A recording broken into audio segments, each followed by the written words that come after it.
ঠিক আছে যা। অক্টেন তুমি আমার সাথে চলো। এই আমার তেলের বোতল কই?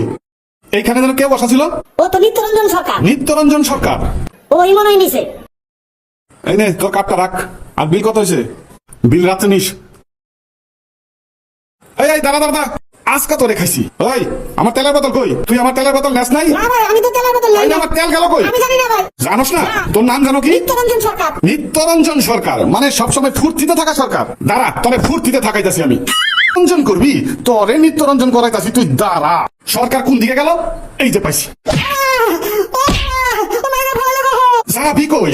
পালাবি কোথায়? তুই তেল হজম করে ফেলাইছস। আমি ভালো হয়ে যাবো। উড়ি ভালো। আর করবি চুরি? তোর মতো নিত্যরঞ্জন সরকারের এইভাবেই মারা উচিত। আইন কখনোই কেউ নিজের হাতে তুলে নেবেন না।